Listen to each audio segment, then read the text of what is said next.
nó bây được nhom tập lập từ đào bát tê dương bánh đào sọc dương bánh cứ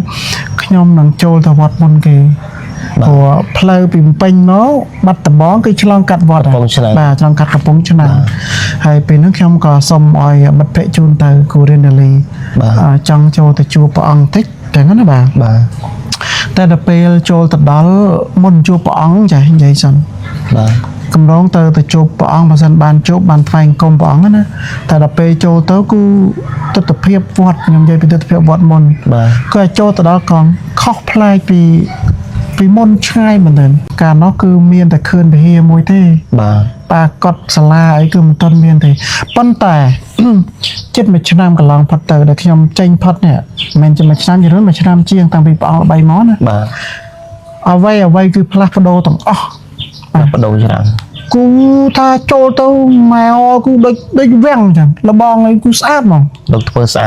าดมันแต่ในการก่อสร้างเรือนะให้การแต่ขยมบนขยมเตอร์ออสเตรเลียนั่นก็ขยมเตอร์วัดได้ขยมเตอร์วัดขยมมือจะเลือกจงกรอยท่ามาชนำกรอยที่จะมือขยมแต่รับมาวิ่งตัดต้นนั่นเนี่ยใบพลักพโดขยมจังโจเตอร์อัปเดตโจเตอร์ถือปัจจุบันเพียบปีตัดเพียบวัดจุนพวกมันปนพองให้เตอร์คือทากูพอชอบมันได้บางปองเคยของวิดีโอนี่ฮะบางวิดีโอยังจะกำดักจูนเป็นเลยตามเยอะโตรนรูปเพียบโตรนคือถ้าสะอาดนะบางปองนะสะอาดเมียนเฮธารจนาสัมปอนซัมเปเรียระบสมรรถภาพเซมเมียนสลากอดวิเฮียสเปียนเมียนปปุตปะดิมาจัดได้ไอส่วนฉบับนั้นคือถ้าสะอาดบ่าสะอาดให้ครบลายจรอนนะบ่าอัปเดตล้วนมันได้บ่าล้วนได้ตั้งปีขยมกัดงามกยมมันได้เคยวัดนาเมียนกาไปวัดเลื่อนแบบนั้นเลยសូមគោរពជំរាបសួរដល់ពុកម៉ែបងប្អូនទាំងអស់គ្នាដែលតែងតែនិយមតាមដាននៅ channel របស់ខ្ញុំបាទកែវកងហើយជាមួយនឹងគ្រូសាលាបាទចឹងថ្ងៃនេះខ្ញុំមានកិត្តិយសមែនតើដែលបានជួបជាមួយលោកគ្រូស៊ីសាឡាដែលគាត់គ្រូសាឡាបាទនឹងបានមកពីអូស្ត្រាលីថ្មីបាទចឹងខ្ញុំមានចិត្តសប្បាយរីករាយមែនទែនដែលបានជួបជាមួយលោកគ្រូបាទតាមពិតមិត្តភក្តិទេបាទគ្រូទេបាទចឹងបងប្អូនហើយចាកងហើយខ្ញុំមិត្តភក្តិទេតែនៅក្នុងវីដេអូហើយខ្ញុំលោកគ្រូខ្ញុំប្រៀសខ្លួនណាបាទហៅធម្មតាតែបងណាបាទតាហើយខ្ញុំមានសំណួរខ្លះដែលជាប់តាក់ទងទៅនឹងលោកគ្រូទៅអូស្ត្រាលីនេះគ្រូចង់ដឹងដោយសារពេលខ្លះឃើញតាមវីដេអូរបស់គ្រូទៅក៏មានចិត្តសប្បាយរីករាយជាមួយដែរបាទអញ្ចឹងខ្ញុំចង់សួរថាតើលោកគ្រូដែលបានទៅអូស្ត្រាលីរយៈពេល6 ខែជិត7 ខែជិត1 ឆ្នាំបាទជិត1 ឆ្នាំហ៎បាទតើការរស់នៅរបៀបរបបនៃការរស់នៅរបស់ប្រទេសគេហ្នឹងយ៉ាងម៉េចដែរគ្រូបាទអរគុណណាស់បាទកងជម្រាបសួរបាទតែពិតយើងសួរគ្នាទៅហើយប៉ុន្តែយើងជម្រាបសួរមុខកាមេរ៉ាទៅទៀតទៅអញ្ចឹងណាដើម្បីគុំថាយើងបានជម្រាបសួរគ្នាអញ្ចឹងជាបឋមសូមគោរពនឹងជម្រាបសួរពុកម៉ែបងប្អូនកូនក្មួយសាជាថ្មីជាពិសេសគឺពុកម៉ែបងប្អូនដែលតែងតែនិយមតាមដានរាល់ការផ្សព្វផ្សាយក៏ដូចជាការចែករំលែកនៅក្នុងវីដេអូរបស់ខ្ញុំបាទទាំងក្នុង channel YouTube គ្រូស៊ីឡាក៏ដូចជា page គ្រូសិលាផងដែរហើយជាពិសេសហ្នឹងគឺកង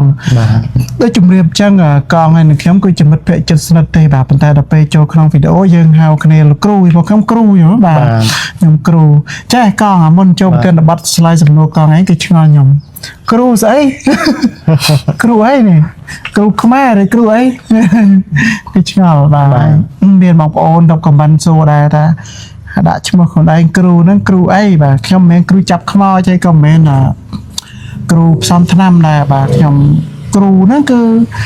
ជាឈ្មោះនៃវិជ្ជាជីវៈរបស់ខ្ញុំណាបាទភាសាខ្ញុំចេញពីវិស័យអប់រំ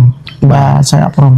ព្រោះរងថ្ងៃយើងឃើញពាក្យគ្រូហ្នឹងច្រើនណាស់កងមែនទេបាទគ្រប់ស្អីក៏គ្រូដែរមានគ្រូ7ភាសាគ្រូចូលរូបគ្រូអីចឹងណាបាទគ្រូខ្មែរត្រាំខ្មែរតែយើងបាទតែខ្ញុំមិនមែនគ្រូខ្មែរត្រាំខ្មែរទេមិនសំឆ្នាំហើយក៏មិនគ្រូទេបាទគ្រូខាងអប់រំគឺគ្រូអប់រំគ្រូបង្ហាត់បរិញ្ញាអញ្ចឹងណាបាទអរគុណណាស់កងហើយចេះតើមុនសួរសុខទុក្ខតិចសុខសប្បាយអត់មិនបាទខ្ញុំសុខសប្បាយមិនហើយជីវិតឥឡូវកំពុងតែ កំពុងតែហាលហាលឆ្លងអូខេចឹងហើយទៅណាយើងឃ្លាតគ្នាជិត1ឆ្នាំដែរហើយខ្ញុំក៏ឃ្លាតពីពុកម៉ែបងប្អូនយូរដែរបាទហើយត្រឡប់មកវិញនេះហ្នឹងហើយបានពំនាំរឿងរ៉ាវខ្លះបទពិសោធន៍ខ្លះឆ្លើយតបទៅនឹងសំណួររបស់កងចង់ដឹងថាការរស់នៅទឹកដីអូស្ត្រាលីនឹងវាយ៉ាងម៉េចចឹងណាបាទហើយកងឲ្យមានសង្កេតឃើញខ្ញុំប្លែកទេមកវិញបងលុយស្គមយ៉ាងមុនស្គមបាទនៅតដាំងហើយមានដូចមានសាច់មានឈាមសជាងមុនចឹងស្រុកគេទៅមានភ្លឹកពណ៌ឆាប់ឆាយនៅពេលគេថាខ្ញុំប្លែកចឹងខ្ញុំមើលកូនឯងដល់ប្លែកតែមួយទេប្លែកតែចាស់ជាងមុនសបល់សហ៎ហើយសតាំងពីនេះទៅសោះណាបាទហើយអរគុណណាកងសួរជីវិតរស់នៅអូស្ត្រាលីវាខុសពីស្រុកយើងបាទដឹងទេដឹងតែខុសអូស្ត្រាលីផ្សេងស្រុកយើងផ្សេងបាទនិយាយពីបទពិសោធន៍ទៅនៅទីនោះគឺគ្មានអីក្រៅតែពីយើងទទួលយកបទពិសោធន៍ថ្មីបាទហើយទាំងវប្បធម៌ក៏ឯងដឹងហើយវប្បធម៌គឺខុសពីយើងហ្មងបាទដោយសារតែនៅប្រទេសអូស្ត្រាលីនេះជាប្រទេសមួយដែលមានវប្បធម៌ចម្រុះជាតិសាសន៍បាទដោយសារតែមនុស្សប្រជាជនពីសឹងតែគ្រប់បណ្ដាប្រទេសទៅរស់នៅទីនោះបាទមានតាំងពីចិនមានតាំងពីខ្មែរយើងវៀតណាមថៃឡាវភូមាស្រីលង្កាឥណ្ឌាប៉ាឡេស្ទីនចិនច្រើនបាទនៅខ្មែរយើងសម្បូរចិនណាយើងតែនិយាយថាឃើញចិនច្រើននៅអូស្ត្រាលីច្រើនជាងយើងទៀតសម្បូរជាងយើងទៀតបាទច្រើនជាងយើងច្រើនណាស់បាទច្រើនហើយបើនិយាយពីបទពិសោធន៍នៅទីនោះយើងទៅថ្មីដំបូងពិបាកក៏ឯងនៅបាក់អីដឹងពិបាកអីប្រហែលជាពិបាកបំផុតគឺការរស់នៅតើតើនឹងការយើងទិញម្ហូបអាហារហ្នឹងហើយបាទត្រូវហើយពុកម៉ែបងប្អូនកូនក្មួយជាទីគោរពជាទីស្រឡាញ់នៅទៅដល់នោះវិញណាខ្ញុំម្ហូបដែលខ្ញុំចូលចិត្តគឺសម្លម្ជូរគ្រឿងបាទដឹងខ្ញុំចូលចិត្តម្ជូរគ្រឿងបាទដឹងដែរទៅហូបអីចឹងខ្ញុំកំងអាហ្នឹងឯងតែដល់ពេលទៅដល់នោះមកគ្មានទេម្ជូរគ្រឿងគេម្ហូបគេស្អីគេអាបូរីតូបាទបូរីតូប៊ឺហ្គឺស្អីគេទៀតចង់ភ្លេចឈ្មោះអស់ហើយបាទមានតុងយ៉ាំហ្នឹងណាតុំយ៉ាំមានបោះថៃបាទមានហាងថៃមានហាងខ្មែរអញ្ចឹងណាក៏តែហាងខ្មែរយើងមិនសូវមានទេហើយតេតោនឹងម្ហូបហ្នឹងយើងថាយើងវប្បធម៌ថ្មីទៅកន្លែងហ្នឹងយើងហូបអត់សូវបានម្ហូបគេម្ហូបអឺរ៉ុបម្ហូបបរទេសអញ្ចឹងវាខុសពីអ្វីដែលយើងធ្លាប់ញ៉ាំនៅនេះធ្លាប់ហូបនៅនេះហើយទៅដល់អាស្អីគេអាបូរីតូខេបាប់ស្អីនោះខេបាប់ហ្នឹងខ្ញុំជួបបងប្អូនយើងដែលគាត់ធ្លាប់ទៅមួយនិយាយគ្នារឿងខេបាប់ហ្នឹងម្ហូបគេមានសាច់ជៀមមានអីចឹងក៏សាច់ជៀមហើយមានឈិបអាឈិបហ្នឹងគឺតឡងបំពងគេឈិបតឡងបំពងហ្នឹងតឡងបំពងហើយគេមានសាច់ជៀមសាច់គោក៏មានសាច់ជៀមគេមានសាច់ជៀមគេមានឈិបមកគេដាក់ទៅក្នុងអាលូមីញ៉ូមមកអាកដាអាលូមីញ៉ូមគេរុំប៉ុណ្ណេះបាទប៉ុណ្ណេះប៉ុនកកដៃណាអាហ្នឹងខេបាប់បាទតែយើងយើងមិនថាវាមិនឆ្ងាញ់ទេគ្រាន់តែរសជាតិវាខុសពីយើងបាទវាប្លែកពីយើងគឺឆ្ងាញ់ដែរតែឆ្ងាញ់បែបគេអញ្ចឹងណាកងបាទរឿងមុខម្ហូបហ្នឹងក៏ប្រឈមដែរហើយរបស់របរប្រើប្រាស់ក៏ថ្លៃបាទអាហ្នឹងយើងប្រឈមដែរព្រោះទៅដល់ស្រុកគេរបស់របរក៏ថ្លៃដែរអញ្ចឹងណាកងមានន័យឆ្ងល់ចុះគ្រូខ្ញុំល្បីយូរហើយថាទៅនៅអូស្ត្រាលីគេល្បីអាស្តេកសាច់គោអូស្ត្រាលីហ្នឹងគ្រូសាច់គោអូស្ត្រាលីនិយាយអូស្ត្រាលីចឹងនឹកឃើញម្នាក់នោះផែលោកតានិយាយកងគេស្គាល់បងប្អូនស្គាល់គេទៅអីគេទៅអាមេរិកទៅអាមេរិកគេទៅអាមេរិកស្អីគេក៏ស្តេកស្អីគេក៏អាមេរិកច្រាញ់ណាស់ដឹងតែណាគេមើលតែវីដេអូគេទៅអាមេរិកធ្លាប់បាទពុកម៉ែបងប្អូនគាត់ស្គាល់ហើយ idol បាទចឹងថ្ងៃណាមួយចាំមើលតាម៉ូវិញជួបគ្នាអញ្ចឹងណាជួបគ្នាដាក់គ្នាម្ដងបាទចឹងនិយាយរឿង steak យើងគោអូស្ត្រាលីយើងនៅខ្មែរយើងនិយមគោអូស្ត្រាលីប៉ុន្តែទៅដល់នោះខ្ញុំបែរជាអត់ចូលចិត្តអត់សូវឃ្លានទេទៅដល់នោះវា អត់ឃ្លានសាច់គោអីទេ បាទ នឹកតែប្រហុកខ្ញុំនឹកប្រហុកខ្ញុំនឹកពងត្រីចំហុយលក់ត្រាប់ ទៅគ្រឿងវិញ បាទលក់នឹកកំហូបយើងវិញ បាទ បាទលក្ខណៈតាវាសមមកឬក៏យើងវាញ៉ាំច្រើនវាហូបទៅវាធម្មតា បាទ វាធម្មតាហើយយើងនៅនេះយើងនិយមគោសាលីឆ្ងាញ់អញ្ចឹងណា បាទ តែដល់ពេលខ្ញុំទៅដល់នោះយើងញ៉ាំច្រើនទៅវាលែងឆ្ងាញ់អញ្ចឹង ឃ្លានសឡកកោសឡក ឃ្លាន ហើ បាទខ្ញុំឃ្លានប្រហុកតើខ្ញុំទៅផ្សារខ្ញុំទិញពងទាមកប្រហុកម៉ែដាក់ទៅឲ្យពីនេះហ៎ បាទ បាទប្រហុកដាក់ទៅខ្ញុំច្រាំប្រហុកខ្ញុំច្រាំប្រហុកសឹងរាល់ថ្ងៃតុក ពងទាត្រីប្រមាវិញ អត់មានប្រមាត្រីប្រមាទេពងទាដាក់ជាមួយប្រហុកសាច់ជ្រូកបាទហើយនៅនោះសាច់អីថោក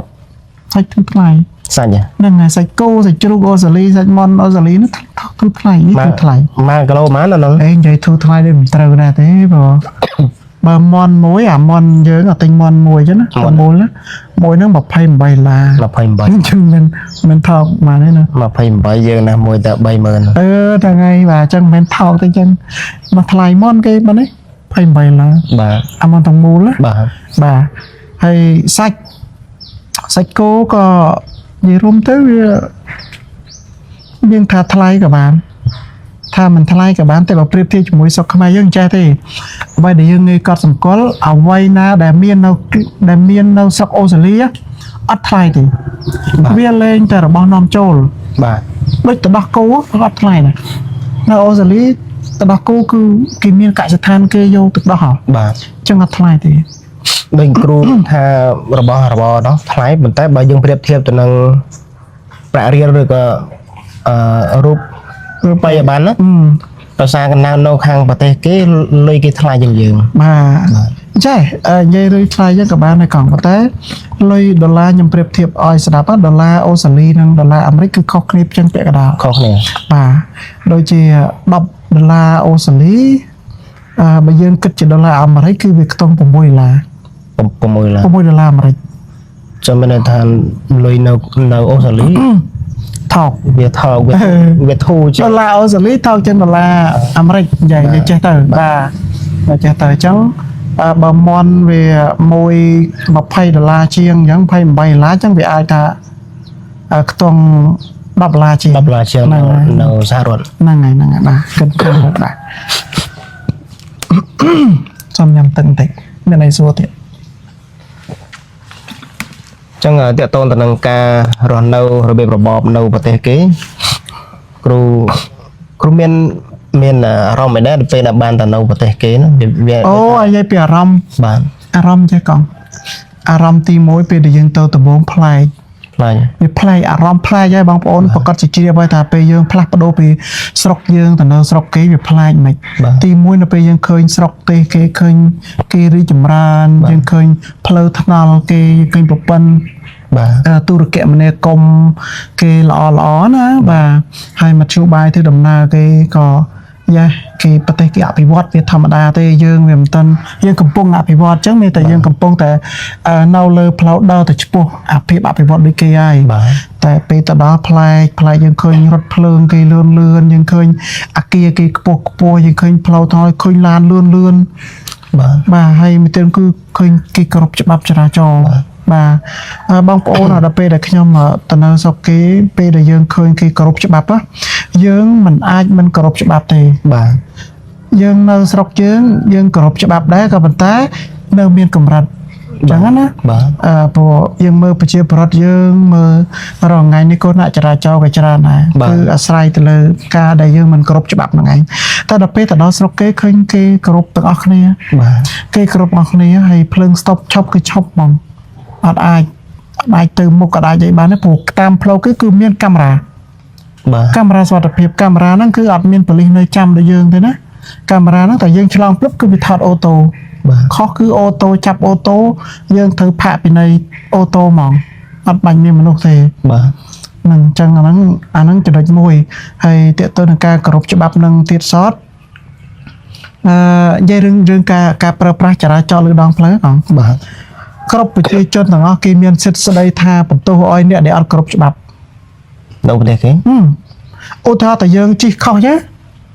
គេសុផ្លេនៅស្រុកនោះតែគេសុផ្លេគឺមានតែគេជេរយើង អូ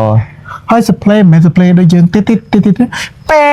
ត គេចុចជាប់បង ចុចជប់តយើងចេញផុតពីផ្លូវគេតែយើងនេះនៅសងអញ្ចឹងហើយឧទាហរណ៍តកងឯងជីខុសអញ្ចឹងគេជីឡានមកឃើញប្រាប់យើងហ្មងថាយើងហ្មង ថាយើងខុស ហ្នឹងហើយប្រាប់យើងខុសហ្មងផ្លូវឧទាហរណ៍ថាផ្លូវឯកទេសផ្លូវនោះគឺទៅបានតែទៅឯងមកអត់បានទេស្រាប់តែយើងចូលមកពីនោះគេគឺឈប់ឡានពុបគេថាយើងហ្មងគេណែនាំគេប្រាប់យើងគេថាយើងផ្លូវហ្នឹងគឺមិនត្រូវទៅ គេកាន់វិន័យគេកាន់ច្បាប់ល្អ បាទហើយមួយទៀតតិចថាយើងជីកង់និយាយទូរស័ព្ទចា បាទ ឬក៏ជិះម៉ូតូនិយាយទូរស័ព្ទជិះឡាននិយាយទូរស័ព្ទឃើញគេ report ភ្លាមគេប្តឹងភ្លាមហ្មង ប្តឹងភ្លាម តាក់ស៊ីក៏មានសិទ្ធិ report ដែរ បាទ មានសិទ្ធិប្តឹងមានដែរអញ្ចឹងអត់មានចាំបាច់តែពលាណាគឺនិយាយរួមទៅគេមើលទាំងអស់ហ្មងគេមានទំនួលខុសត្រូវទាំងអស់គ្នា បាទ បាទ ដូចគ្រូនិយាយហ្នឹងបើយើងប្រៀបធៀបទៅការគោរពច្បាប់របស់ប្រទេសគេនិងប្រទេសយើងគឺខុសគ្នាដាច់ ហ្នឹងហើយវាប្លែកគ្នាត្រង់កន្លែងហ្នឹងដែលខ្ញុំចង់បង្ហាញថាកន្លែងហ្នឹងគឺប្លែកគឺខ្ញុំមានអារម្មណ៍ប្លែកហើយមួយទៀតគេឲ្យតម្លៃទៅលើថ្មើរជើង ថ្មើរជើង បាទឧទាហរណ៍ថាឆ្លងផ្លូវអញ្ចឹងឃើញមនុស្សឆ្លងចិត្តឆ្លងផ្លូវអញ្ចឹងឡានគឺត្រូវឈប់ ឲ្យគេឆ្លង ឡានម៉ូតូត្រូវឈប់ឲ្យមនុស្សឆ្លងផ្លូវ បាទគេអត់សប្លេមនុស្សដើរអត់ទេឬក៏ភ្លើង stop អញ្ចឹងដល់ពេលយើងជិះឡានទៅវឹងឡើង stop ពុបមនុស្សត្រូវឆ្លង បាទ មនុស្សត្រូវឆ្លងគឺនៅតតែមនុស្សឆ្លងផ្លូវអស់បានឡានមានសិទ្ធទៅទោះបីជាភ្លើងខៀវហើយក៏ដោយភ្លើងខៀវភ្លឹបមនុស្សដើរឆ្លងអត់ទៅដល់ហើយ បាទ អញ្ចឹងទៅឡានត្រូវឈប់រហូតដល់មនុស្សឆ្លងអស់ អត់មានសិទ្ធិកំ pl អត់មានសិទ្ធគឺគោរពសិទ្ធគ្រប់សិទ្ធអ្នកដើរមែនទេអ្នកដើរគឺគេផ្ដល់សិទ្ធខ្លាំងមែនទេហើយបន្ទាប់ពីអ្នកដើរមកទៀតគឺជិះកង់ដល់ថ្ងៃនៅស្រុកគេផ្លូវកង់គឺមួយដាច់ ផ្លូវកង់ ឧទាហរណ៍នៅលើផ្លូវចេះវាមានកន្លងផ្លូវឡានកន្លងផ្លូវម៉ូតូមានកង់អញ្ចឹងហី បាទ ផ្លូវកង់គឺគេធ្វើឲ្យមួយដាច់អត់អាចមាននរណាជិះលើផ្លូវកង់ទេយល់អត់ បាទ មានតែកង់ហ្នឹងគឺជិះតែផ្លូវមួយហ្នឹងទេ អត់មានណាមក អត់មានណាមកអី supply កង់អីទេយើងចេះនៅពេលដែលទៅដល់កន្លែងហ្នឹងឃើញគេផ្ដល់តម្លៃគេគោរពសិទ្ធអញ្ចឹងយើងជិះកង់យើងអត់ភ័យខ្លាចគ្រោះថ្នាក់ទេយល់អត់ បាទ យើងជិះឲ្យត្រូវតែតាមច្បាប់ជិះត្រូវតែកន្លងយើងទៅអត់មានអ្នកណាទៅបុកទេហើយមួយទៀតstop តាម stop ក៏ដូចគ្នាដែរបើ stop ខៀវទៅអត់អាចអត់មានតែយើងទៅហើយយើងខ្លាចគេមកបុកយើងអត់ទេ បាទ មែនអត់ បាទ បើនៅកន្សក់យើងមួយចំនួនណាមិនវិកលណាបងប្អូនរឿងពិតណាដែលខ្ញុំលប់ជួបអាភ្លើងខៀវយើងត្រូវទៅហើយណាគាត់អត់ទាន់ឈប់ទេមកពីនោះ គាត់នៅតែមក គាត់នៅតែមកនៅតែរួលមកអញ្ចឹងណាអញ្ចឹងហ្នឹងវាជាបញ្ហា បាទ ពេលយើងឃើញគេគោរពច្បាប់ទៅយើងត្រូវតែគោរពច្បាប់តាមគេមកបាទភ្លឹងហ្មងយើងមើលគេមើលឯងណា បាទយើងអត់ទៅឲ្យខុសគេទេអាហ្នឹងគឺតើតើនឹងការបើកបរការប្រើប្រាស់ច្បាប់ចរាចរណ៍គឺធ្វើខ្ញុំចាប់អារម្មណ៍មែនទែនខ្ញុំចង់ផ្សព្វផ្សាយខ្ញុំចង់ចែករំលែកដល់បងប្អូនខ្មែរយើងឲ្យគាត់យល់ឡើងហ្នឹងណា បាទ ព្រោះរងថ្ងៃខ្ញុំមើលឃើញការប្រើប្រាស់ផ្លូវថ្នល់អត់ត្រឹមត្រូវទេជាងការលេខផ្លូវជាលេខ5យើងអញ្ចឹង បាទ បងប្អូនកំពុងភ្លៀងឥឡូវខ្ញុំនិយាយតិចទៀតផ្លូវជាលេខ5យើងមានកន្លងទី1កន្លងទី2កន្លងទី3ណាបាទហើយកន្លងទី1នេះសុំតើនិយាយពីកន្លងនេះមិនកន្លងខាងស្ដាំដៃនេះគឺសម្រាប់ម៉ូតូ បាទ សម្រាប់ម៉ូតូកង់ បាទ សម្រាប់ម៉ូតូកង់ដាច់ឡានអត់មានសិទ្ធិទៅបើកលើផ្លូវម៉ូតូហ្នឹងទេ បាទ ចំណែកឯផ្លូវទី2គឺសម្រាប់រថយន្តដែលមានល្បឿនយឺត បាទ ដែលមានល្បឿនយឺតឬក៏ការប្រើប្រាស់ល្បឿនទូទៅនៅពេលដែលយើងឡើងជែងគឺយើងត្រូវឡើងខាងឆ្វេងកន្លងទី3បាទពេលដែលយើងជែងផុតហើយត្រូវវាយសញ្ញូចូលមកកន្លងទី2កដាលវិញ បាទ អត់អាចបើកលឿនទៅលើអាផ្លូវការកន្លងខាងស្ដាំដៃបងអស់ហ្នឹងទេអញ្ចឹងណា បាទអាហ្នឹងវាជាការប្រើប្រាស់ផ្លូវប៉ុន្តែខ្ញុំសង្កេតឃើញថារងថ្ងៃទៅតាមបណ្ដាញសង្គម Facebook ក៏ច្រើនណាស់ម៉ូតូគាត់ឡើងមកវ៉ាផ្លូវឡាន ម៉ូតូ គាត់គិតតែគាត់ត្រូវគាត់ជិះលើផ្លូវម៉ូតូប៉ុន្តែដល់ពេលគាត់វ៉ាជែងអញ្ចឹងគាត់ឡើងមកលើអាផ្លូវកដាលវ៉ាឡានខាងឆ្វេងដៃដែរ បាទ គាត់ថាគាត់ត្រូវគាត់ថាគាត់ប្រកាន់ឆ្វេងគាត់វ៉ាឆ្វេងអាហ្នឹងត្រូវក៏ប៉ុន្តែនៅក្នុងច្បាប់នៅក្នុងការប្រើប្រាស់ផ្លូវគឺគេឲ្យយើងដាច់ កន្លងពណ៌សជាប់ហ្នឹងគឺមិនអាចឆ្លងកាត់បានទេមែនទេ បាទ បាទអញ្ចឹងគឺគាត់ប្រើតែខាងហ្នឹងឯងវ៉ាចេញគឺវ៉ាខាងហ្នឹងទៅ បាទ បាទអត់កុំឡើងមកផ្លូវឡានប្រយ័ត្នគ្រោះថ្នាក់ មានច្រើនខ្ញុំជួបច្រើន បាទ តាមដងផ្លូវ បាទហើយពេលខ្លះរថយន្តក៏ដោយរថយន្តដែលគាត់បើកលបឿនយឺតគេសុំផ្លូវគេមកពីក្រោយគេសុំណា បាទ គាត់អត់កិច្ចឲ្យគេទេគាត់សុកចិត្តឲ្យគេឡើងវ៉ាស្ដាំអាហ្នឹងខុសណាខុសនឹងច្បាប់ បាទ ចឹងបងប្អូនត្រូវបើកលបឿនយឺតគឺត្រូវបើកអាផ្លូវកណ្ដាលទុកអាខាងឆ្វេងដៃបងអស់នេះគឺឲ្យគេឡើងជេង គេវ៉ាចេញ បាទគេថាជេងយើងអញ្ចឹងដល់ពេលខ្ញុំឃើញអាមួយថ្ងៃនេះតាមបណ្ដាញសង្គមក្តី Facebook ហ្នឹងឃើញបង្ហោះឆ្លោះគ្នារវាងអ្នកបើកបរ បាទ បាទ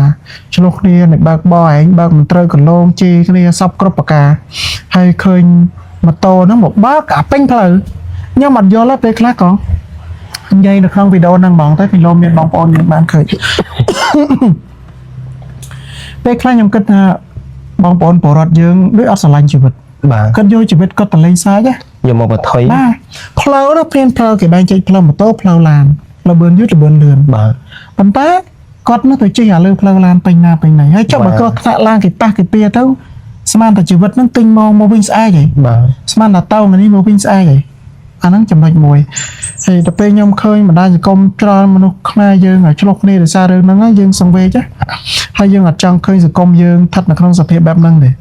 អត់ចង់ហ្មងបាទអត់ចង់ទេ បាទ អញ្ចឹងពេលដែលយើងទៅក្រៅប្រទេសយើងសិក្សាយើងរៀនសូត្របានពីគេមកល្អមែនទែនប្រសិនបើយើងអាច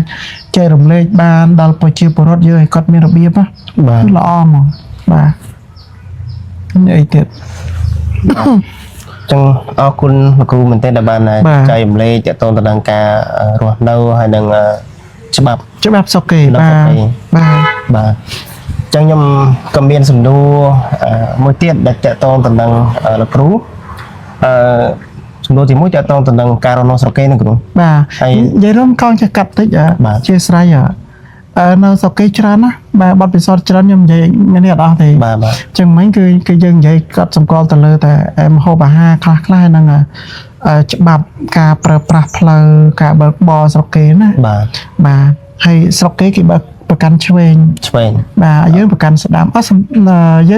យើងប្រកាន់ឆ្វេងគេប្រកាន់ស្ដាំ គេស្ដាំដែរ ខ្ញុំចុះបើចង់ច្រឡំ គេស្ដាំមកថៃដែរ គេវ៉ាស្ដាំ អូគេ ហ្នឹងហើយគេវ៉ាស្ដាំអញ្ចឹងប្រកាន់ឆ្វេងមែនអត់ បាទ គេប្រកាន់ឆ្វេងបងប្អូនច្រឡំទេចង់ច្រឡំចឹងគេប្រកាន់ឆ្វេងអញ្ចឹងគេវ៉ាស្ដាំមានតែគេបើកខាងឆ្វេង កន្លែងប៉ុន្តែគេបាទកន្លែងវិញ បាទអញ្ចឹងឡានគេចកូតស្ដាំ អូ បាទឡានចកូតស្ដាំហើយខ្ញុំទៅហ្នឹងយើងធ្លាប់បើកឡានយើងបើកចកូតឆ្វេងអញ្ចឹង បាទដល់ពេលទៅដល់ស្រុកគេលេងគេបើកឡានចកូតស្ដាំ កត់ស្ដាំ ហើយអាពេលវ៉ាជេងយើងគេវ៉ាខាងស្ដាំ បាទកត់ស្ដាំវ៉ាស្ដាំទៀត បាទចកូតស្ដាំវ៉ាស្ដាំកូតឆ្វេងវ៉ាឆ្វេងអញ្ចឹង បាទ បាទអញ្ចឹងប្លែកដែរឡើយនឹងធ្វើឲ្យខ្ញុំ shock ដែរ culture shock ណាតែពេលបានបើកឡានយូរទៅក៏សមទៅ វាខ្លាចយើងរំលោភវិញ ហ្នឹងហើយបាទអូខេ ចឹងលោកគ្រូខ្ញុំសូមសួរសំណួរមួយទៀតដែលតកតងទៅនឹងលោកគ្រូបានទៅរស់នៅអូស្ត្រាលីមួយរយៈពេលហើយ បាទ ហើយក្រោយមកគ្រូបានត្រឡប់មកស្រុកខ្មែរវិញ បាទដល់ស្រុកខ្មែរវិញ ធ្លាប់តែរស់នៅស្រុកគេតកតងទៅនឹងអាកាសធាតុត្រជាក់ឬក៏នៅទីក្រុងឆើតឆាយអញ្ចឹងណាហើយគ្រូទៅរយៈពេលជិតមួយឆ្នាំហ្នឹងគ្រូចឹងកន្លះឆ្នាំដែរអញ្ចឹងពេលគ្រូត្រឡប់មកវិញតើអារម្មណ៍របស់លោកគ្រូឬក៏ការរស់នៅយើងមកដល់ស្រុកខ្មែរតើវាខុសប្លែកមែនដែរហើយការបែបបទបរិបទនៃការរស់នៅរបស់យើង បាទអូខេអរគុណកងនៅពេលដែលត្រឡប់មកដល់ស្រុកខ្មែរវិញស្រុកយើងបាទ បាទ ធម្មតាទេព្រោះខ្ញុំបងប្អូនក៏ដូចជាខ្ញុំដែរពេលយើងទៅឆ្ងាយស្រុកឆ្ងាយភូមិដល់ពេលមកវិញយើងនៅកន្លឹកហើយខ្ញុំមានអារម្មណ៍ថាសប្បាយចិត្តខ្ញុំឃើញកន្លែងណាក៏ខ្ញុំរីករាយដែរចុះពីលើយន្តហោះភ្លាមជួបមិត្តភ័ក្តិគ្រូរៀនដេលីទៅទទួលបងដៃខ្មែរទៅទទួលអញ្ចឹងណា បាទ មកដល់ឃើញបងប្អូនខ្មែរយើងមានអារម្មណ៍ថាដូចមានអារម្មណ៍ថាផ្ទះយើងណា បាទ ព្រោះនៅស្រុកគេនោះយើងនិយាយខ្មែរតិច យ៉ាងលេសុត និយាយអង់គ្លេសពេលយ៉ាងលេសខ្មែរតែជាមួយគ្នាយើងទេ បាទ ទៅក្រៅយើងប្រើប្រាស់ភាសាបរទេស ដល់ពេលមកដល់ស្រុកយើងឃើញទឹកមុខឃើញប្រជាជនឃើញបងប្អូនខ្មែរយើងអារម្មណ៍ពេលហ្នឹងគឺវាប្លែកបងវាប្លែកខ្ញុំនៅក្នុងវីដេអូដែលខ្ញុំចុះពីលើនោះខ្ញុំសើចរហូតខ្ញុំញឹមរហូតសប្បាយចិត្តអារម្មណ៍ហ្នឹងគឺអារម្មណ៍សប្បាយបាទខ្ញុំសើចពីនិយាយលេងសើចពីគ្រូរៀនដាលីហ្នឹងខ្ញុំសប្បាយចិត្តប្លែកមែនតើប្លែកអារម្មណ៍ថាអូខ្ញុំមកដល់ស្រុកយើងវិញមកដល់ផ្ទះហើយដូចមកដល់ផ្ទះអញ្ចឹងមកជួបប៉ែជួបបងប្អូនអញ្ចឹងបាទសប្បាយចិត្តនឹងថាយើងទៅឃ្លាតយូរយើងទៅផ្ញើខ្លួននៅស្រុកគេអញ្ចឹងបាទផ្ញើជីវិតនៅលើទឹកដីគេវាមិនមែនជារបស់យើងណាបាទហើយក៏ឯងយល់អារម្មណ៍ថាយើងទៅដេកផ្ទះគេអត់យល់យើងទៅដេកផ្ទះគេទោះបីជាផ្ទះគេវិឡាផ្ទះថ្មម៉ាស៊ីនត្រជាក់យ៉ាងណាក៏វាអត់ដូចផ្ទះយើងដែរបាទយល់ហើយវាអត់ដូចផ្ទះយើងទេវាគ្រាន់តែជារឿងបណ្ដោះអាសន្នទេវាអត់កក់ក្ដៅដូចផ្ទះយើងខ្លួនឯងវាអត់ដូចផ្ទះយើងទេនៅផ្ទះយើងទៅឲ្យដេកអានៀបក្រែដេកកន្ទេលដេកក្តារក៏ផ្ទះយើងបាទ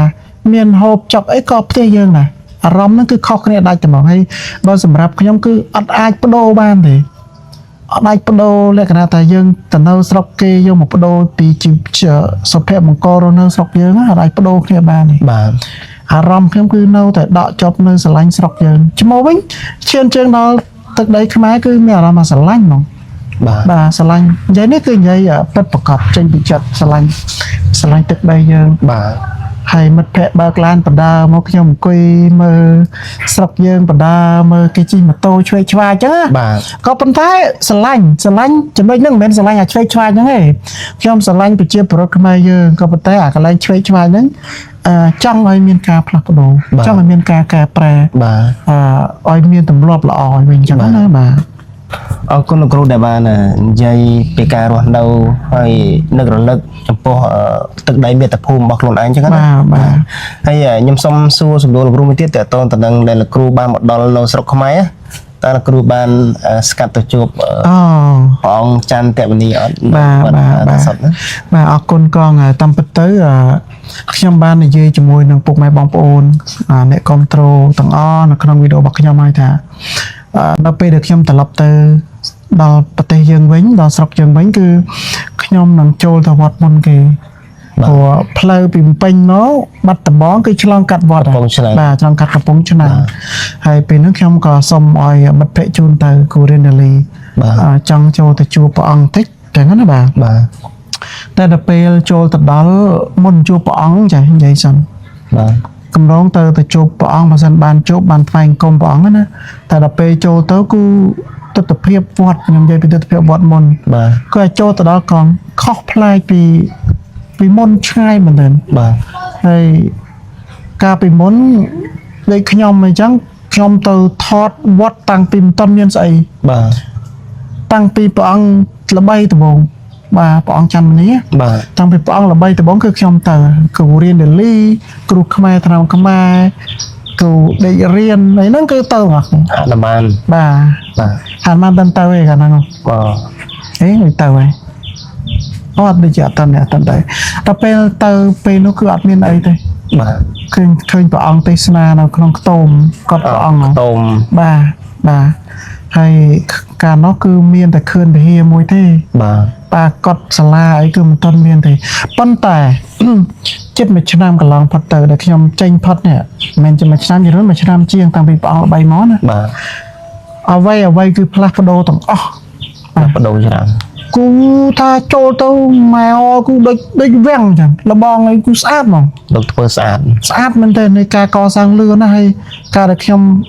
ទៅអូស្ត្រាលីហ្នឹងក៏ខ្ញុំទៅវត្តដែរខ្ញុំមើលជាលើកចុងក្រោយថាមួយឆ្នាំក្រោយទៀតជាមួយខ្ញុំត្រឡប់មកវិញតើនៅមានអ្វីផ្លាស់ប្ដូរខ្ញុំចង់ចូលទៅអាប់ដេតចូលទៅធ្វើបច្ចុប្បន្នភាពពីទស្សនវិជ្ជាវត្តជូនពុកម៉ែបងប្អូនផងបាទហើយទៅគឺថាគូផុសផុលច្រើនមែនទេបងប្អូនឃើញក្នុងវីដេអូនេះហើយបាទវីដេអូខ្ញុំដាក់ជូនពេលលើតាមរយៈដ្រូនរូបភាពដ្រូនគឺថាស្អាតណាស់បងប្អូនណាស្អាតមានហេដ្ឋារចនាសម្ព័ន្ធសម្ភារៈរបស់របរសមិទ្ធផលផ្សេងមានសាលាកុដិវិហារស្ពានមានព្រះពុទ្ធបដិមាចេតិយអីសួនច្បារហ្នឹងគឺថា ស្អាត ស្អាតបាទស្អាតហើយខុសផ្លៃច្រើនណាស់បាទអាប់ដេតលឿនមែនទេបាទលឿនដែលតាំងពីខ្ញុំកើតងាមកខ្ញុំមិនដែលឃើញវត្តណាមានការអភិវឌ្ឍលឿនបែបហ្នឹងទេបាទគឺលឿនណាស់បាទលឿនឲ្យប្លែកហ្មងហើយគោលដៅដែលទៅហ្នឹងគឺចង់ជួបព្រះអង្គ ចង់ថ្វាយអង្គមព្រះអង្គប្រាប់ថាខ្ញុំកណាមកវិញហើយអញ្ចឹងណាបាទតែដល់ពេលទៅហ្នឹងគឺយើងខ្ញុំចុះទៅលើយន្តហោះមកវាខ្ទង់មកមិន10ហើយបាទហើយចេញពីនោះមកដល់កំពង់ចាមហ្នឹងមកដល់កំពង់ឆ្នាំងនេះវាខ្ទង់ម៉ោង2ម៉ោង1ម៉ោង2ពេញក្តៅបាទពេញក្តៅហើយអត់ឃើញមានព្រះអង្គទេហើយម្យ៉ាងយើងគិតដល់ហ្នឹងតែព្រះអង្គលោកសម្រាប់ពេលថ្ងៃអញ្ចឹងណាហើយបើយើងទៅជួបលោកថ្លែងគុំព្រះអង្គឲ្យតែរំខានព្រះអង្គសម្រាប់អញ្ចឹងក៏យើងសម្រេចគ្នាជាមួយនឹងគូរីណាលីថាឥឡូវចេះតែយើងមិនបាច់ជួបព្រះអង្គឯនឹងទេយើងគាត់តែអាប់ដេតតែវត្តទៅបានហើយចាំពេលក្រោយចាំមកជួបព្រះអង្គអញ្ចឹងណាបាទហើយពេលក្រោយហ្នឹងគឺពេលក្រោយរហូតដល់ហើយអត់ទៅបានជួបលោកទេជួបព្រះអង្គបាទអត់ទៅបានជួបព្រះអង្គទេរហូតដល់ហើយដោយសារពេលដែលត្រឡប់មកវិញហ្នឹងគឺរវល់មានការងារច្រើនរវល់ណាស់បាទរវល់ខ្លាំងហ្មងបាទព្រោះយើងត្រូវចាប់ផ្ដើមការងារបាទហើយត្រូវការរត់ឯកសារទៅសាលាទៅមន្ទីរទៅក្រសួងអញ្ចឹងណាបាទវែងឆ្ងាយមែនតើដល់ពេលអញ្ចឹងមកដល់ឥឡូវក៏យើងចាប់ផ្ដើមចូលធ្វើការក៏អត់ទាន់មានឱកាសបានទៅជួបព្រះអង្គទេបាទចុះលោកគ្រូដូចខ្ញុំស្ដាប់ព័ត៌មានទាក់ទងទៅនឹងព័ត៌មានគេល្បីថាឥឡូវព្រះអង្គគ្រូចន្ទមនីលោកនិមន្តចូលព្រៃហ្នឹងអញ្ចឹងយើងទាំងខ្ញុំទាំងលោកគ្រូមានឱកាសណាបានទៅថ្វាយអង្គមព្រះអង្គបាទហ្នឹងហើយចេះខ្ញុំឃើញពុកម៉ែបងប្អូនយើងនៅក្នុង Facebook ក្នុង YouTube ហ្នឹងក៏ចូលទៅ comment នៅក្នុងវីដេអូខ្ញុំដែរថាលោកគ្រូត្រឡប់មកវិញអត់ជួបព្រះអង្គទេព្រះអង្គទៅព្រៃបាត់ហើយអញ្ចឹងណាហើយខ្ញុំក៏បានតំណែងនឹងដែរខ្ញុំក៏ទទួលបានតំណែងថាព្រះអង្គនិមន្តទៅវិញហើយក៏ប៉ុន្តែខ្ញុំជឿជាក់ថាគង់តែមាននិស័យទេគង់តែមាននិស័យបាទគង់តែមាននិស័យដែលខ្ញុំថានឹងបានជួបព្រះអង្គទេព្រោះតាំងពីដើមមកបើសិនបើអត់មានអបនិស័យអត់មាននិស័យធ្លាប់តភ្ជាប់មកយើងអត់បានមានឱកាសបានស្គាល់លោកបាទអត់ស្គាល់ព្រះអង្គរហូតដល់ព្រះអង្គស្គាល់ព្រះអង្គស្គាល់ពួកយើងស្គាល់ខ្ញុំហ្នឹងព្រះអង្គដឹងថាពួកយើងជាអ្នកដែលអភិក្រិតភាពឈរទៅលើគោលការណ៍កណ្ដាលបាទមិនជ្រុលនិយមមិនមិនលំអៀងណាមិនលំអៀងមិនជ្រុលនិយមពេកទេបាទចំណុចណាត្រឹមត្រូវយើងគិតថាត្រឹមត្រូវយើងឆាប់សារអ្វីដែលជាការពិតជាការត្រឹមត្រូវបើទោះបីជាអ្នកដតីមើលមកថាយើងជាក្រុមជ្រុលនិយមក៏ដោយតែពិតពួកយើងមិនមែនជ្រុលនិយមទេពួកយើងជឿទៅលើអ្វីដែលជាគេហៅថាជាតលហើយកជាតកៈបាទជាតកៈព្រោះកន្លងមកខ្ញុំគ្រប់ស្រឡាញ់លោកតាមរយៈឱវាទរបស់ព្រះអង្គបាទកន្លែងដែលព្រះអង្គអប់រំឲ្យល្អគឺខ្ញុំទទួលយកបាទទទួលយកឲ្យតេតងជាមួយនឹងការដឹកនាំការគ្រប់គ្រងការគេថាសុខដុមរមណីយកម្មសាសនាដែលព្រះអង្គមិនឲ្យយើងឆ្លោះគ្នាមិនឲ្យយើងលំអៀងមិនឲ្យយើងធ្ងន់ទៅខាងណាបាទយើងឈរទៅលើគោលការណ៍មនុស្សធម៌ឈរទៅលើគោលការណ៍សន្តិភាពគឺយើងអត់ឆ្លោះគ្នាបាទអត់ឆ្លោះគ្នាហើយព្រះអង្គនិយាយរំភាសារបស់លោកអវាទដែលព្រះអង្គផ្ដល់មកគឺខ្ញុំទទួលបានត្រង់ចំណុចហ្នឹងដែលព្រះអង្គចង់ឲ្យខ្មែរយើងមានការរួបរวมមានការស្រឡាញ់គ្នាអញ្ចឹងណាបាទហើយជឿទុកចិត្តទៅលើគេហៅថាម្ចាស់ផ្ទះយើងជាងអ្នកដតីបាទជាងការជឿលើបរទេសជាងម្ចាស់ស្រុកបាទអញ្ចឹងខ្ញុំគោរពស្រឡាញ់ព្រះអង្គត្រង់ចំណុចហ្នឹងហើយអ្វីត្បិតតែឥឡូវខ្ញុំមិនទាន់បានជួបព្រះអង្គទេតែខ្ញុំដាក់ក្តីរំពឹងថានឹងបានជួបព្រះអង្គថ្ងៃណាមួយបាទព្រោះយើងមាននិស្ស័យជាមួយគ្នាអញ្ចឹងណាបាទហើយព្រះអង្គនិមន្តទៅព្រៃនិមន្តទៅកន្លែងណានោះខ្ញុំក៏អត់ដឹងដែរហើយខ្ញុំក៏មិនចង់ដឹងដែរបាទយល់ទេហេតុអីបងខ្ញុំនិយាយថាមិនចង់ដឹងមិនមានន័យថាខ្ញុំមិនអើពើខ្ញុំឈប់ស្រឡាញ់ព្រះអង្គឈប់គោរពព្រះអង្គអត់ទេខ្ញុំអត់ចង់ដឹងទេហេតុអីព្រោះវាជាការសម្រេចចិត្តរបស់ព្រះអង្គវាជាការសម្រេចចិត្តរបស់លោកចង់ទៅកន្លែងណាជាសិទ្ធិរបស់លោកចង់ដកឃ្លាលោកចង់មានពេលវេលាស្ងប់ស្ងាត់ គឺជាអធិស្ស្រ័យរបស់ព្រះអង្គ បាទ ខ្ញុំអត់ចង់ដឹងថាព្រះអង្គទៅកន្លែងណាឲ្យតាមទៅស៊ើបតាមទៅសួរតាមទៅថតតាមទៅរកព្រះអង្គអត់ទេ បាទ គឺយើងគោរពសិទ្ធិព្រះអង្គផ្ដល់តម្លៃឲ្យការសម្រេចចិត្តរបស់លោក បាទ បាទព្រះអង្គមិនទៅណាមិនទៅឲ្យដល់ពេលវេលាដែលព្រះអង្គមិនមកវិញក៏មិនមកអត់មានទឹកខុសទេ បាទ បាទអត់មានទឹកខុសទេព្រោះជាសិទ្ធិរបស់ព្រះអង្គ បាទអរគុណលោកគ្រូដែលបានស្រាយតទៅនឹងការកសាងវត្តចន្ទបច្ចតនារាមអាវុត្តសព បាទ ដែលព្រះអង្គដឹកនាំយកការកន្លងមក អញ្ចឹងខ្ញុំមានរឿងមួយទៀតចង់ជម្រាបជូនបងប្អូនណា បាទ ចង់ប្រាប់កងប្រហែលជាវាជារឿងគេគិតថាវាធម្មតាណា បាទ អញ្ចឹងបងប្អូនខ្ញុំកាលសម័យCLV សម័យដែលព្រះអង្គនិមន្តទៅកាន់ បាទ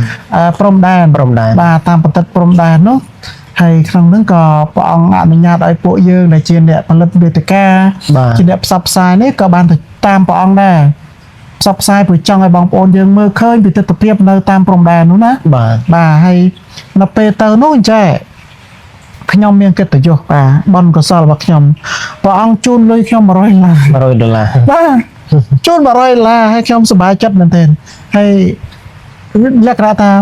យើងមិនមែនចង់បានលុយទេ បាទ ក៏ប៉ុន្តែព្រះអង្គលោកគិតថាយើងទៅហ្នឹងគឺយើងជិះឡានទៅ ចាក់សាំងខ្លួនឯង បាទយើងជិះឡានទៅយើងទៅអត់មានណាជួលយើងទេអត់មានណាជួលទេចឹងយើងទៅយើងប្រើប្រាស់មធ្យោបាយធ្វើដំណើរខ្លួនឯងចាក់សាំងចាក់អីទៅខ្លួនឯង បាទ ហើយព្រះអង្គក៏បានជូនថវិកាខ្ញុំ$100 បាទ $100ហ្នឹងហេតុអីបានត្រូវលើកមកនិយាយបងប្អូនថាលោកគ្រូ$100សោះហេតុអីបានលើកមកនិយាយអស់ចាអី$100ហ្នឹងគេមិនដែលមានទេ ទឹកចិត្តរបស់ព្រះអង្គ បាទអញ្ចឹងអ្វីដែលខ្ញុំចង់បង្ហាញនេះបងប្អូនតាំងពីខ្ញុំចូលព្រះអង្គនៅបន្ទិតព្រំដែនរហូតដល់ខ្ញុំទៅដល់អូស្ត្រាលីហើយរហូតដល់ខ្ញុំអង្គុយលើទឹកដីមាតុភូមិយើងវិញនេះហើយនេះនៅក្នុងនេះខ្ញុំដកជូនបងប្អូននេះកង បាទ កណ្ដាស់$100នេះ$100នេះគឺលុយដែលបងឲ្យខ្ញុំ បាទ បងឲ្យខ្ញុំអីឥឡូវហេតុអីបានតែនៅជាមួយខ្ញុំហើយ$100មិនមែនលុយផ្សេងទេណា បាទ តិចថាអីលោកគ្រូយកលុយផ្សេងមកដូរហ្នឹងអាលុយនឹងចាយហ្នឹង បាទ ខ្ញុំអត់ចាយទេ វាជាគេដំណើររបស់ព្រះអង្គដែល ខ្ញុំ មានទឹកចិត្ត បាទកងត្រូវខ្ញុំនិយាយជាមួយមិត្តភក្តិខ្ញុំគ្រូសង្ឃឹមគ្រូរៀនដេលីគ្រូខ្មែរតាមខ្មែរបើមិនជួយចាំសួរគាត់ខ្ញុំនិយាយថាលុយដែលព្រះអង្គថវិកាដែលព្រះអង្គជូនខ្ញុំនេះខ្ញុំអត់ចាយទេខ្ញុំនឹងទុកតាមខ្លួនរហូតដល់ខ្ញុំទៅអូស្ត្រាលីហើយខ្ញុំមកវិញខ្ញុំនៅតែមាននេះកឲ្យមើលមកកាបូបនេះមានតែលុយ$100ហ្នឹងគាត់ បាទ ក្រាបពីហ្នឹងនេះអានេះលុយអូស្ត្រាលីទេ$5នេះ បាទបាទ ប្រហែល$10-20ណាអូស្ត្រាលីទេ បាទ អញ្ចឹងលុយនេះគឺមានតែមួយស្លឹកខ្ញុំអត់ចាយទេ បាទ ហើយកាលហ្នឹងយើងទទួលបានពីព្រះអង្គខ្ញុំគិតថាវាជាបុណ្យកុសលមួយដែលខ្ញុំទទួលបានការរាប់អានសម្លាញ់ពីព្រះអង្គណាហើយលោកគិតគូរដល់ខ្ញុំគិតគូរដល់ពួកយើងបាទគិតគូរដល់ពួកយើងព្រោះពួកយើងកន្លងមកយើងនិយាយអីដែលជាការពិតតែយើងអត់ចេះបំផ្លិចបំផ្លៃអញ្ចឹងណាអញ្ចឹងព្រះអង្គជូនថវិកានេះគឺឲ្យចាក់សាំង បាទ បាទហើយជូនមិនមែនព្រះអង្គមកជូនផ្ទាល់ទៀតកូនសាស កូនសាស កូនសាសថាបងព្រះអង្គឲ្យខ្ញុំយកថវិកានេះមកជូនបងចាក់សាំងពួកបងមកនេះអត់មានលុយចាក់សាំងគិតដឹងទៀត ចំ បា ណាយ ទ ខ្លួនឯងទាំងអស់ ហ្នឹងហើយយើងចំណាយខ្លួនយើងទាំងអស់អញ្ចឹងណាបាទអញ្ចឹងក៏នេះគឺជាជារឿងមួយវាមិនមែនជារឿងអស្ចារ្យទេបងប្អូនខ្លះគិតថាវាធម្មតាអញ្ចឹងណាប៉ុន្តែសម្រាប់ខ្ញុំគឺអស្ចារ្យណាស់សម្រាប់ខ្ញុំមានន័យថាជាឧត្តមគតិរបស់ខ្ញុំតាំងចិត្តថាខ្ញុំមិនតន់ចាយមិនចាយលុយហ្នឹងណា បាទ មិនចាយដោយសារថាស្អប់ខ្ពើមិនទេគឺស្រឡាញ់ ស្រឡាញ់ របស់ដែលលោកអើយគឺខ្ញុំទុកនៅហ្នឹង បាទ បាទហើយបងប្អូនបើមិនជឿខ្ញុំក៏មិនជឿខ្ញុំចាំទៅសូគ្រូរៀនលីសូសង្ឃឹមសូគ្រូខ្មែរនាំខ្មែរ បាទ សូទៅដឹងហើយថាគ្រូសិលានិយាយពិតអត់ព្រោះកាលហ្នឹងខ្ញុំប្រាប់ពួកគាត់ថាលុយហ្នឹងខ្ញុំអត់ចាយទេរហូតដល់ឥឡូវខ្ញុំរក្សាហើយខ្ញុំចេះតែគិតថាគួរនិយាយក្នុងវីដេអូអត់ចឹងណាតែថ្ងៃនេះនិយាយទៅបងប្អូនគិតអីក៏គិតទៅចឹងណា បាទ តែនេះគឺទឹកចិត្តរបស់ព្រះអង្គដែលជួយដល់ខ្ញុំហើយខ្ញុំគោរពស្រឡាញ់លោកខ្ញុំរក្សាថវិកានឹងរហូតដល់ឥឡូវបាទអូខេអរគុណครับ បាទអរគុណគ្រូដែលបាននិយាយទាក់ទងទៅនឹងដំណើររឿងរ៉ាវដែល បានទៅដល់ប្រទេសអូស្ត្រាលីហើយបានត្រឡប់មកវិញចូលទឹកដីមាតុភូមិរបស់យើងបានស្កាត់ទៅជួបព្រះអង្គបាទអញ្ចឹងបាទហើយជាចុងក្រោយគឺលោកគ្រូមានអ្វីផ្ដាំផ្ញើទៅយានយមពុទ្ធបរិស័ទដែលតែគ្រប់គ្រងយើងគ្រប់គ្រងព្រះអង្គបាទអរគុណបាទអរគុណណាស់ពុកម៉ែបងប្អូនកូនក្មួយហើយជាចុងក្រោយនៅក្នុងវីដេអូនេះមិនមែនចុងក្រោយរហូតទេបាទហើយមានតែការគោរពនិងអរគុណចំពោះការស្រឡាញ់រាប់អានយ៉ាងជ្រាលជ្រៅរបស់ពុកម៉ែបងប្អូនកូនក្មួយកន្លងមកតាមរយៈការផលិតមាតិការបស់ពួកយើងណាបាទ